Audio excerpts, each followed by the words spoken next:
in your talk, you made reference briefly to be careful not to overshare at work. And in a few questions it said, could you please expand on what you mean by that? And if I could, just to add to that, it's always, important for us, I think, to like, our faith is a critical part of who we are as people, and trying to stay internally consistent between who we are on Sunday and who we are at work can sometimes be challenging. And it's not always easy to talk about the issues that, matter. And I think part of this question that's what's underpinning the question about how do you make sure you don't overshare is at work, when should you talk about matters of your faith and matters that matter to you, and when should you be silent? Okay, so I think I've got the mic here. You think of the parable of the unjust steward, and you have to appreciate the guy's smart. He's a crooked accountant. He's cooking the books. How much do you owe the master? 80, or we write down, a bit less, and he's making friends out there. He's a dishonest steward, and you see that all the time. And our Lord is always aware. The children of light, they're not quite as onto it as the children of this world. We need prudence. We need prudence. Not everyone is just because someone's friendly, it doesn't mean that they are your friend. And so some things take time, and in a work setting, you're always asking yourself, cui bono, who's going to gain from this?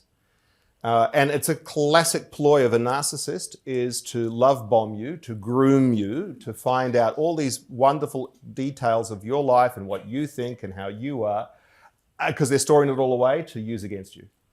And out it will come. When the gloves are off, when there's money in the trough, you will be thrown under, using all become like a politician then, because you start mixing all your metaphors. But all the mixed metaphors, put them out there. And that's what happens. So you need to be aware always of how can this go south? How can this go wrong? When there's a problem, when everyone's fighting over who takes the blame, how's this going to work out? And you go, but that's not fair. That's not, nice. That's the world. That is the world. So now, in that situation, you were called to share your faith. You were called to bring others to Christ. But at the beginning, you've got to be guarded.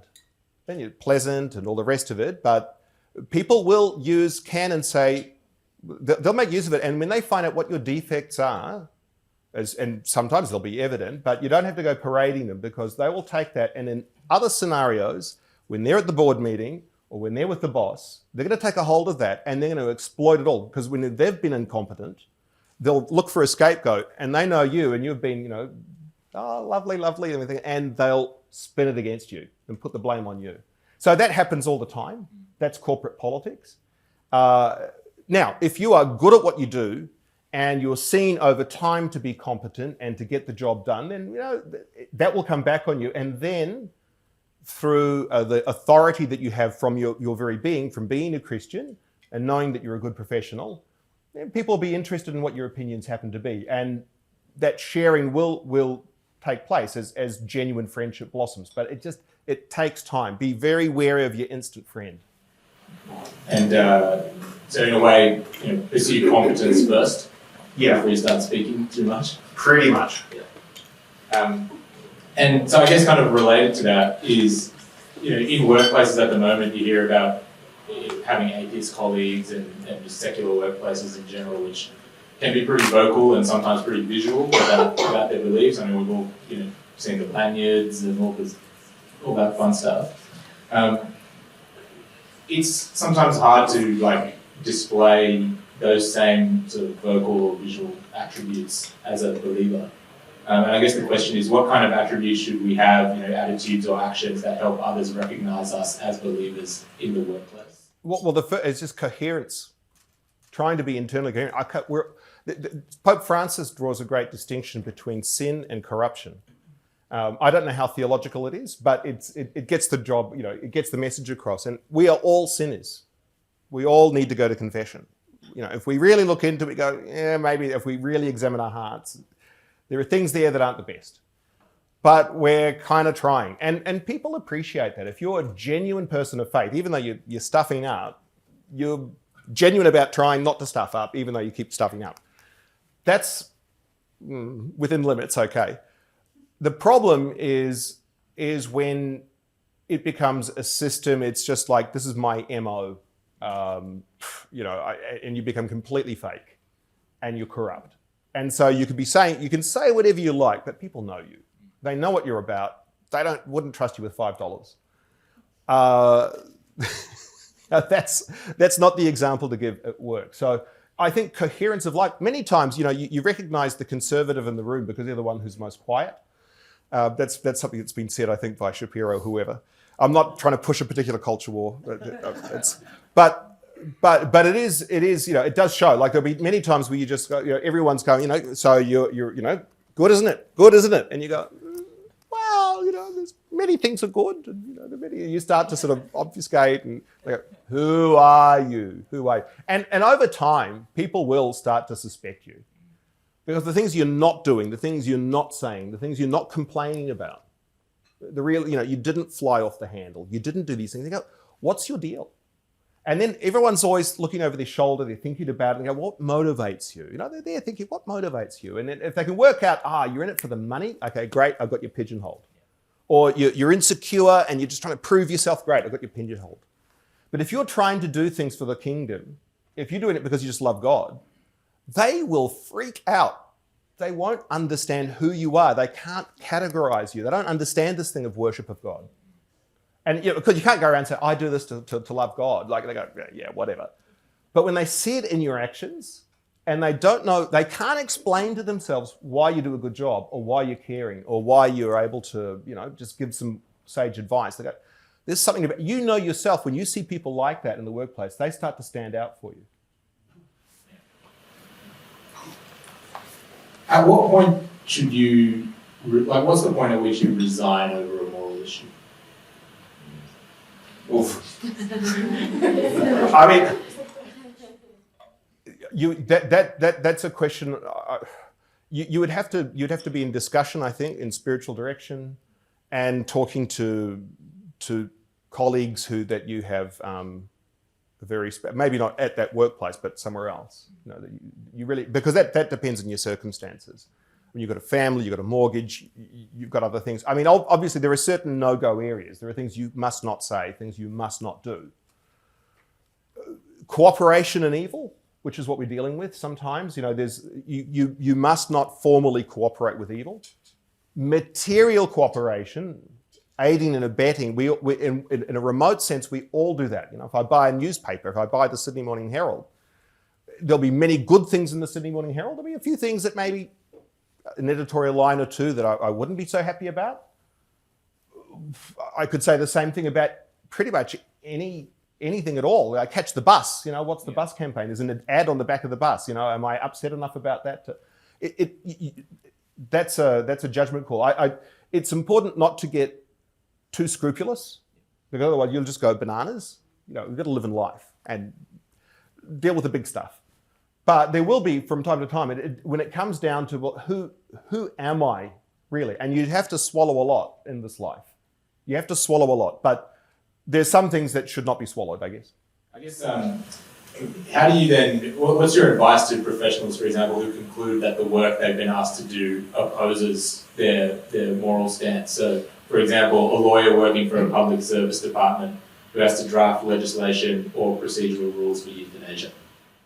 Yeah, and so I guess then that's a question of going to a moral theologian. There are many priests in Sydney who are, and talking over the specifics with them, I think. That would be just to get sage advice in those areas. Because again, I'm not going to give a general rule when is it this, is it that? You have to ask a number of questions. But ultimately it does come down to, but who am I? What is my character? I'm very impressed by a cousin of mine who came back to the faith after working with Mother Teresa. And he fixes doors, but his wife is a corporate lawyer. She works for Big Pharma in the United States. And they were going to try a particular line of drugs that were involved with abortion. And she said to them, you do that, I resign. they said, we won't do that line. We value you too much. We'll just not go pursue that because you just bring in so much more money for us. Yeah, I think another related question in another way, but you mentioned, for example, sometimes you have to sit through another diversity training or another work training about something that just doesn't make sense to anyone, that you will just have to sit there and smile and everyone will say, wasn't that great? And you say, yeah, it was terrific. How do you, it's difficult for us to do that again and again on a daily basis in the workplace. And at what point do you kind of just say, I don't really want to go to another training session and I'm just not coming? Well, when you won't get sacked, I mean, there's the sense that it depends. It depends really how secure you. I mean, you kind of have to play along. You have to be a team player. When you're not a team player, that comes at a great cost. Great cost. So but really, like a lot of these things, how involved are you in shaping that? Like if you're on the staff social committee and so-and-so's getting married, we're going to have a hen party. And straight up what they're going to do. So is there a possibility of getting involved and then doing laser strike instead or whatever? Setting... I don't know. Let's go, do the ultimate challenge and we do a marathon and we get electrocuted and all that kind of stuff. I mean, maybe, and people it's a bit different. I don't know, but you could, you shape it. Laser strike. Could you imagine trying to do laser strike? That's kind of funny. Go back to this like 30 years ago with youth group. Come on, it's so retro. You gotta give it. It's retro. Laser strike, pizza afterwards. 10-pin bowling. Woohoo! Had that evening many times. Do you recommend with kind of the apostolate and our apostle in the workplace, do you think more of our energy should be spent on evangelizing new Catholics or strengthening the decreasing number of practicing Catholics? Well, I think number one is evangelizing our own institutions. Like if we ourselves don't believe it, good luck. I mean, because otherwise, you're there with fervor and I've read the Catechism, and I read Thomas Aquinas, and it all looks great. And where is this? It's bait and switch. So no, I mean, it always starts with our, what we ourselves are organising, and that's, you can see the urgent need. There's need for catechesis. There's need for just religious practice, even in our own churches. Do you think that now that we're sort of facing tougher economic times and facing more national security pressures, that the kind of obsession with identity issues in the workplace will, wokeism will end or become less relevant? Look, I mean that's a matter of opinion. I don't have a crystal ball, so I mean I'm an economist on the one hand, but on the other hand, that. So when it comes to forecasting what's going to happen in the future, you can look at the trends. I mean, Batgirl got cancelled. Does that mean a change in the wokeverse or something like that? How will Rings of Power fare with Amazon Prime? I mean, all of these things. Well, let's see. But on current indications, I think we're just going to get more radical. This is a totally unrelated, just personal curious question. Do you think that the metaverse has a role in the future of the Catholic Church? Like Facebook? No, like virtual reality. Virtual reality, no, but interactions with people. I mean, look, technology is massive in its impact on human culture and how it's shaping us, and the way in which we interact with each other. But like anything, we are human beings. We are social by nature. I mean, as an older person's perspective on technology is that it's great for enhancing or connecting when it can't be done, but it is certainly not a replacement. And I think the way in which we need to look to how we use technology is how we are employing that technology to bring people together in real life. It has to be always directed in that way. When we do anything online, there has to be a strategy where the goal is to bring people together in this sort of a format. This breakfast would not be the same if we were doing it online. Yeah, and I think with a lot of our workplaces trending towards getting people to work from home, and sometimes it's pretty tempting to lean into that and wear the fluffy slippers, sit at the desk at home. How should we be thinking about that? Like, it's very tempting. Like, you see a lot of our other colleagues, for example, you never see them in the office. Yeah, so that's part of sanctifying my work, and we can be, some are a little more extroverted, others not so much. You've got to get over yourself. You do need to be in the mix with other people, because we are called by baptism. So God's asking us, not only are we called to be saints, but we're called to be saints by being apostles.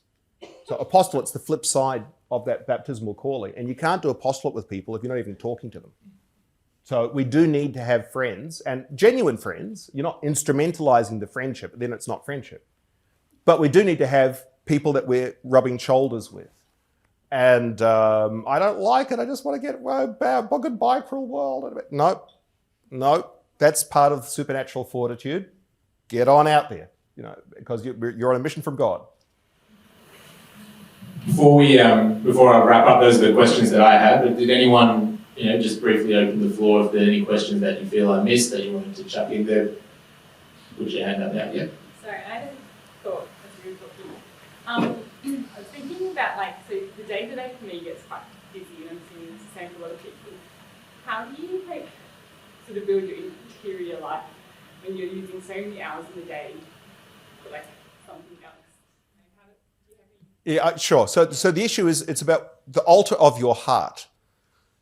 Every time I celebrate the Eucharist, it's on the altar of the world. There's a cosmic dimension to what takes place on the altar. But you are on the altar of your heart, offering that work. So when you go to the Mass, and my sacrifice and yours, that's been taken up to Jesus, offered to the Father. It's the intention with which you are doing that work. If you were into money, if your big thing is, money is what makes me. I'm sure you've all met someone who's into money. Everything they do. How are you? They're very attentive to serving that customer, or to laying it on thick with this, or working hard with that, and they're fully into it. But what's in their heart? It's money. And it. They just go money. It's just coming out of them. But if you do that for God, so all those things, you're fully engaged in what you're doing and helping those children and doing this and that. But ultimately, it's because I love God, and so you do need time out somehow with you and God alone. I mean, that's essential. How you get these things when everyone's screaming and it's all happening, but that's what is motivating me. Ultimately what is driving me in all of this. Anyone else? Last question. Yeah. I just have a question. For those of us who do work for the church and our colleagues are Catholic, do you have any tips on how we can improve our day-to-day life at work as well? Oof. We'll talk.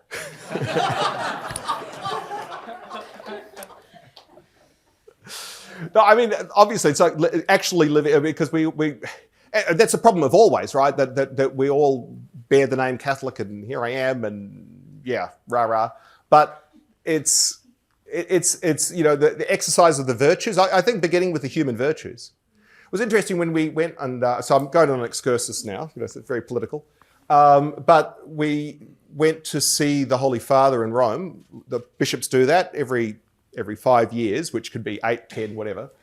And we go around. So one of the big things, we go to the tomb of each apostle, and we pray the creed together, and that's wonderful. So the main thing is seeing Peter and then doing those things.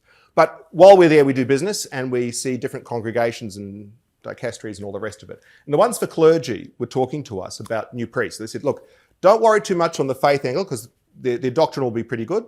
Human virtues, the human formation. And that's probably where we've got to begin.